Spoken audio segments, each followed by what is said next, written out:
لمبے اور دبلے جان کو اس کے سوال پر تھوڑا تعجب ہوا۔ اس نے مؤدبانہ جواب دیا، مسٹر اسمتھ، بیگم صاحبہ کا نام جویریہ ہے۔ جویریہ؟ ایان کے ماتھے پر بل پڑ گئے۔ کیا وہ امریکی ہیں؟ جان نے جواب دیا، جی ہاں، وہ امریکی ہیں۔ وہ واقعی امریکی تھی۔ ایان کے دل کی دھڑکن ایک بار پھر تیز ہو گئی۔ پھر اس نے پوچھا، کیا وہ کسی اور نام سے بھی جانی جاتی ہیں؟ جان نے ذرا رک کر کہا، جی ہاں، وہ کوئنی شمڈ کے نام سے بھی مشہور ہیں۔ یہ نام سن کر ایان کی آنکھوں میں مایوسی چھا گئی۔ وہ اجنبی نام اس کے دل کو نہ بھایا۔ اس نے اپنے ہاتھ میں موجود دو قیمتی پتھروں کو دیکھا، پھر اچانک بولا، یہ اسے کہاں سے ملا؟ جان مسکرایا۔ بیگم صاحبہ کہتی ہیں کہ یہ تحفہ انہیں ایک دوست نے دیا تھا جو اب اس دنیا میں نہیں ہے۔ آج چونکہ اس دوست کی پوتی کی سالگرہ ہے، اس لیے یہ تحفہ اپنے اصل مالک کو واپس لوٹایا جا رہا ہے۔ ایان کا دل اور بھی زیادہ بوجھل ہو گیا۔ اسے یقین تھا کہ وہ دوست زمرد ہی تھی۔ اس نے سر جھٹکا، جیسے اپنے ہی دل کی کمزوری پر شرمندہ ہو۔ حالانکہ وہ جانتا تھا کہ زمرد کو دنیا سے گئے ہوئے 20 سال ہو چکے ہیں، مگر جیسے ہی کوئی اس کے بارے میں ہلکی سی خبر سن لیتا، اس کے دل میں یہ وہم جاگ اٹھتا کہ شاید وہ زندہ ہے۔ ایان نے نظریں جھکا کر دوسرا پتھر بھی ڈبے میں رکھا اور ایک گہری سانس لے کر آہ بھری۔ چونکہ وہ ابھی ابھی صحت یاب ہوا تھا، زیادہ دیر کھڑا نہیں رہ سکتا تھا، اس لیے ایان مڑ کر سیڑھیاں چڑھ گیا اور وی آئی پی لاؤنج کی طرف آرام کرنے کے لیے بڑھا۔ سالس یہ نہ سمجھ سکا کہ اس کے سسر اچانک افسردہ کیوں ہو گئے۔ وہ فوراً ان کے پیچھے گیا اور پوچھا، انکل ایان، کیا ہوا؟ ایان نے ہاتھ ہلایا اور کہا، کچھ نہیں، تم واپس پارٹی میں جاؤ۔ سالس نے ان کا بازو تھام لیا، میں آپ کو اوپر لے چلتا ہوں اور ساتھ ساتھ پروین کو بھی دیکھ آتا ہوں۔ پروین کو بھیڑ بالکل پسند نہیں تھی اور اوپر سے آج تو وہ مرکز توجہ بھی نہیں تھی، اس لیے وہ ساری محفل سے الگ اوپر چھپی ہوئی تھی۔ ایان نے سر ہلایا، لیکن جب سالس ایان کو اوپر لے گیا تو حیرانی ہوئی کہ پروین، جو وی آئی پی لاؤنج میں آرام کر رہی ہونی چاہیے تھی، وہاں موجود نہیں تھی۔ آخر وہ کہاں چلی گئی تھی؟ نیچے ہال میں رونق عروج پر تھی۔ شمائل اور پرنس لوسی بہت عرصے بعد ملی تھی، اس لیے دونوں کے پاس باتوں کا ایک سمندر تھا۔ وہ اتنی محو گفتگو تھی جیسے جڑواں بہنیں ایک دوسرے سے الگ ہی نہ ہوں۔ جہاں تک حارث کا تعلق تھا، وہ مہدی کے بچوں کے بیچ گرا ہوا تھا۔ وہ خاندان کا مستقبل کا وارث تھا۔ وہ بچپن سے ان کے ساتھ بڑا ہوا اور انہی کے ساتھ اسکول بھی گیا، اس لیے اگرچہ وہ فطرتاً خاموش مزاج تھا، پھر بھی بچے اسے کھیل میں شامل کر لیتے۔ لیکن حارث نے ان سے بات کرنے کے بجائے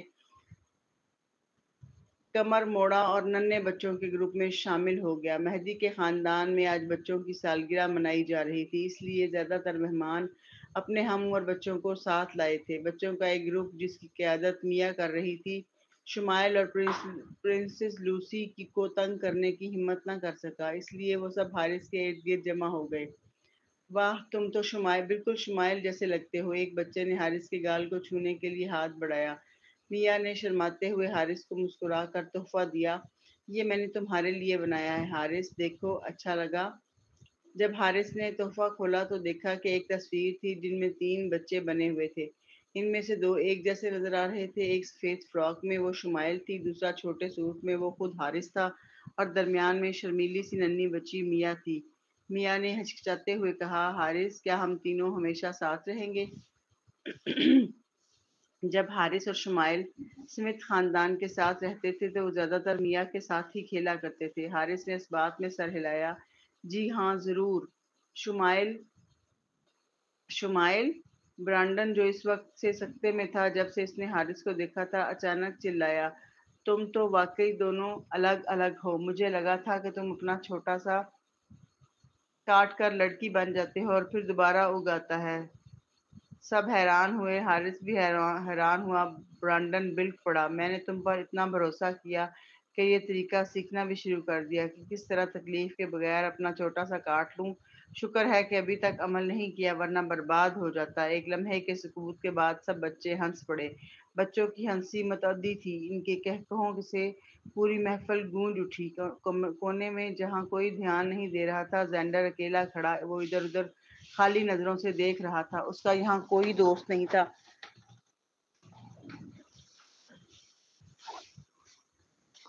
سوائے اپنے رشتہ داروں کے تحائف کے۔ اس کے لیے کسی نے تحفہ نہیں لایا تھا۔ ارے دیکھا، پرنسس لوسی نے شمائل کو اپنے ہاتھ سے بنایا ہوا ہیرا جڑا ہیئر پن دیا۔ کمال ہے، نہایت خوبصورت ہے۔ میاں نے بھی حارث کے لیے تصویر بنائی ہے اور برانڈن نے اپنا پسندیدہ جہاز دیا ہے۔ میری سالگرہ کب آئے گی؟ مجھے بھی تحفے چاہیے۔ بچوں کی دنیا میں تحفے کی قیمت اہم نہیں ہوتی بلکہ اہمیت ہوتی ہے، اس پیار اور خلوص کی جو دوست ایک دوسرے کو دیتے ہیں۔ زینڈر کے دانت بنچ گئے، اس کی ننھی مٹھی سختی سے بند ہو گئی۔ وہ دل ہی دل میں چاہتا تھا کہ واپس اپنے تہہ خانے میں جائے اور خود کو پھر سے بند کر لے، لیکن جیسے ہی یہ خیال آیا، ایک بڑی گرم جوش ہتھیلی نے اس کے سر پر ہاتھ پھیرا۔ زینڈر چونک گیا۔ اس نے پلٹ کر دیکھا تو پروین اس کے پیچھے کھڑی تھی۔ وہ لمبی دبلی اور نازک ہاتھوں والی عورت، اس کی بادامی آنکھیں ذرا جھکی ہوئی تھیں۔ جب زینڈر نے اوپر دیکھا تو اس نے اپنے پٹی بندے ہاتھ سے شلوار اوپر کھینچی اور آہستہ سے جھک کر اس کے برابر آنکھوں میں دیکھا اور کہا، سالگرہ مبارک ہو میرا قیمتی بچہ۔ زینڈر کے گال دھیرے دھیرے سرخ ہو گئے۔ اس کی آواز میں وہ نرمی اور اپنائیت تھی کہ زینڈر کو جھجک سی محسوس ہوئی۔ اس نے کھانس کر کہا، مجھے یہ سب مت کہیے، یہ بہت بے تکلف سا لگتا ہے۔ پروین ہنس پڑی۔ پھر کیا کہوں بیٹا پیارا، یا بس زینڈر؟ زینڈر نے آنکھیں گھما کر کہا، بس مجھے زینڈر کہیے۔ آپ اتنی شوخ کیوں ہو رہی ہیں؟ سنجیدہ رہیں۔ پروین نے اپنی مسکراہٹ واپس لے لی اور اپنا غیر زخمی ہاتھ اس کی طرف بڑھایا۔ ہیلو زینڈر، میرا نام پروین سمتھ ہے اور میں تمہاری ماں ہوں۔ اگرچہ میں پچھلے 5 سالوں سے شمائل کی ماں رہی ہوں اور پچھلے 3 ماہ سے حارث کی بھی ہوں، مگر مجھے لگتا ہے میں اب تک اچھی ماں نہیں بن سکی۔ امید ہے کہ ہم آئندہ اچھے طریقے سے رہیں گے۔ ویسے میرا شوق سونا ہے۔ زینڈر، اس کی باتوں کی سنجیدگی نے زینڈر کو الجھا دیا۔ اس نے توقف کے بعد مسکرا کر کہا، ہیلو پروین سمتھ، میرا نام زینڈر ہے۔ اگرچہ میرے پاس ایک والد ہے مگر جیسے ہے ہی نہیں۔ یہ پہلا موقع ہے کہ میں کسی کا بیٹا بن رہا ہوں۔ برائے مہربانی میرا خیال رکھیے گا۔ زینڈر کی مسکراہٹ میں ایک ننھا سا دانت جھلک رہا تھا جو اسے اور بھی معصوم بنا رہا تھا۔ پروین نے اس کے بالوں پر ہاتھ پھیرا۔ ہاں، دونوں کوشش کریں گے، ٹھیک ہے؟ زینڈر نے ہونٹ سکیڑے مگر اس کے چہرے پر مسکراہٹ چھپی نہ رہی۔ اسی دوران حارث ان کے پاس آیا اور زینڈر کو ایک تحفہ پکڑایا۔ زینڈر حیران رہ گیا۔ اس نے ڈبے کو گھورتے ہوئے پوچھا۔ حارث نے کہا، اگرچہ تم نے ابھی ہمیں تسلیم نہیں کیا لیکن ماں نے ہمیں پہلے ہی بتا دیا تھا کہ تم ہمارے بھائی ہو، تو سالگرہ مبارک ہو۔ زینڈر کی آنکھیں ایک بار پھر نم ہو گئیں۔ اس نے تحفہ لیتے ہوئے اکڑ کر کہا، لیکن میں نے تم لوگوں کے لیے کوئی تحفہ تیار نہیں کیا۔ کوئی بات نہیں۔ اسی وقت شمائل بھی پرنسس لوسی کے ساتھ ہاتھ میں ہاتھ ڈالے آ گئی۔ اس نے زینڈر کو وہ ننھا سا تحفہ دیا جو اس نے پہلے سے تیار کیا تھا اور کہا، ہم تم سے بڑے ہیں اس لیے برا نہیں مانیں گے کیونکہ تم سب سے چھوٹے ہو، ہم تمہیں مان لیں گے۔ زینڈر، وہ غصے سے بولا، میں تمہارا بڑا بھائی ہوں۔ شمائل نے گردن کھجائی، تم میرے چھوٹے بھائی ہو، ہمیں ترتیب کا خیال رکھنا چاہیے۔ ویسے چھوٹا بھائی ہونا برا تھوڑی ہے، اس طرح میں تمہیں سب کچھ مان لوں گی۔ حارث نے بھی اس بات میں سر ہلایا اور شمائل کی بات کی تائید کی۔ زینڈر، پروین نے کبھی سوچا بھی نہ تھا کہ ٹرو مین واقعی کوئی تحفہ بھیجے گا۔ سامنے کھڑے بٹلر کے چہرے پر بھی سنجیدگی چھائی ہوئی تھی۔ اس نے کہا، یہ ایک ڈاکیے کے ذریعے آیا ہے۔ ہم نے جانچ پڑتال کی ہے، وہ واقعی عام ڈاکیہ ہے، کئی سالوں سے یہاں ڈاک پہنچا رہا ہے اور یہ پارسل نیو یارک کے اندر سے بھیجا گیا ہے۔ نیو یارک کے اندر سے؟ کیا ٹرو مین واپس امریکہ آ گیا ہے؟ پروین کے دل میں ہلچل مچ گئی۔ سچ تو یہ تھا کہ چونکہ زینڈر ٹرو مین کی نگرانی میں بڑا ہوا تھا، اس کی شخصیت پر بھی ٹرو مین کے رنگ چڑھ گئے تھے۔ اسی تربیت کی وجہ سے اس کی سوچ بھی کچھ حد تک غلط راستے پر ڈھل گئی تھی۔ ٹرو مین نیک شخص نہیں تھا۔ پھر زینڈر کی باتوں سے بھی یہ بھی جھلکتا تھا کہ اس نے زینڈر کے ساتھ اچھا سلوک بھی نہیں کیا۔ آخر زینڈر پروین سے دور کیوں ہوا تھا؟ اسی لیے کہ ٹرو مین اسے لے گیا تھا۔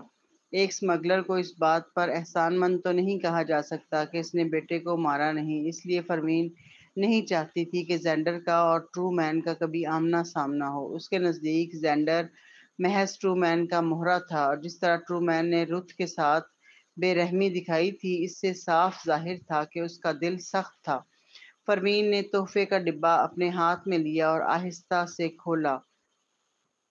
جیسے ہی اس نے اندر دیکھا، اس کی آنکھوں میں حیرت چھا گئی۔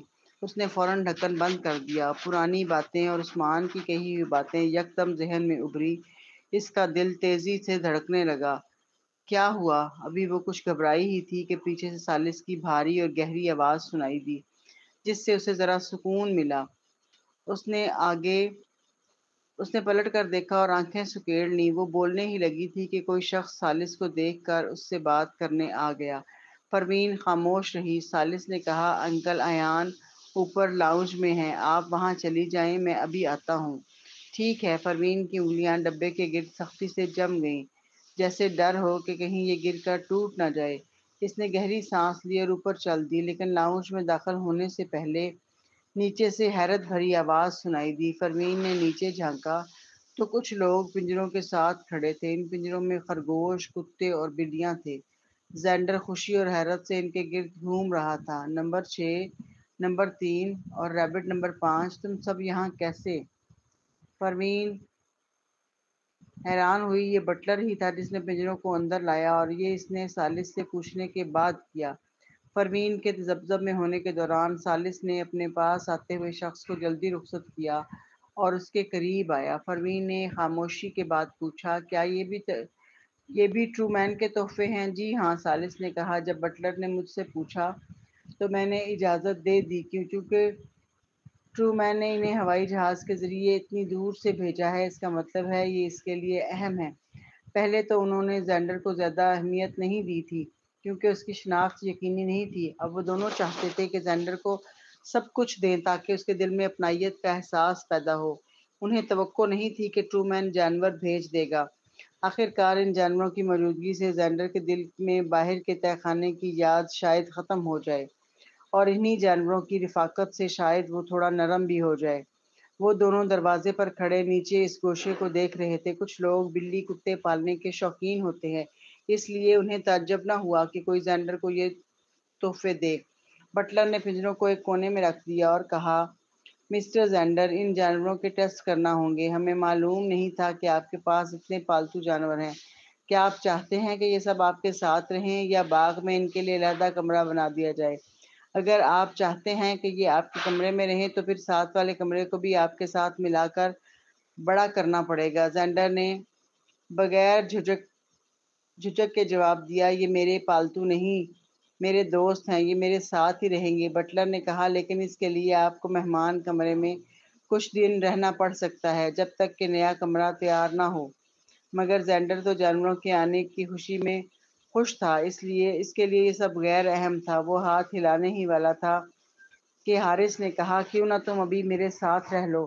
زینڈر حیران ہوا، پھر مسکرا کر بولا، کیا تمہیں ڈر نہیں کہ میں رات میں تمہیں مار ڈالوں گا؟ حارث نے آہ بھری، اگر ایسا ہوا تو بھی ٹھیک ہے، فکر مت کرو، میں جواب نہیں دوں گا، آخرکار تم میرے چھوٹے بھائی ہو۔ زینڈر، دفع ہو جاؤ، میں تمہارا بڑا بھائی ہوں۔ حارث نے لاچاری سے سر ہلایا، ٹھیک ہے، تم بڑے بھائی ہو، آپ خوش؟ زینڈر، یہ لہجہ بالکل ویسا لگ رہا تھا جیسے کوئی بچہ ضد کرے اور بڑا نرمی سے مان لے۔ زینڈر کو اچانک جھنجھلاہٹ ہوئی۔ کیوں وہ کبھی حارث پر حاوی نہیں ہو پاتا تھا؟ اس نے دانت نکال کر ایسے کیا جیسے کاٹنے کو لپکے گا۔ یہ دیکھ کر پنجروں کے جانور بھی حارث پر بھونکنے لگے، حتیٰ کہ نمبر 6 بھورا کتا چھلانگ لگانے کو تیار ہو گیا، مگر حارث گھبرایا نہیں، بلکہ زینڈر خود چونک گیا اور فوراً چیخا، رک جاؤ بٹر اسکاچ! کتے نے رک کر زینڈر کی طرف حیرانی سے دیکھا، جیسے سوچ رہا ہو، مالک تو اسے ناپسند کرتا ہے، پھر بچا کیوں رہا ہے؟ زینڈر نے آنکھیں گھما کر کہا، وہ میرا چھوٹا بھائی ہے، مجھے پسند نہیں، لیکن اسے صرف میں ہی ڈانٹ سکتا ہوں، سمجھ گئے؟ بھوں بھوں، کتے نے 2 بار بھونکا، گویا مان گیا۔ یہ بلی کتنی پیاری ہے! پرنسس لوسی نے پنجروں میں ایک بلی کی طرف اشارہ کیا۔ شمائل بھی پاس بیٹھی اور اس کے ننھے ہاتھ نے بلی کو چھونا چاہا، لیکن بلی پیچھے ہٹ گئی اور سبز آنکھوں سے گھورنے لگی۔ یہ دیکھ کر شمائل کا دل پگھل گیا۔ زینڈر، یہ کتنی پیاری بلی ہے، کیا تم یہ مجھے دے سکتے ہو؟ زینڈر نے ہکارا بھرا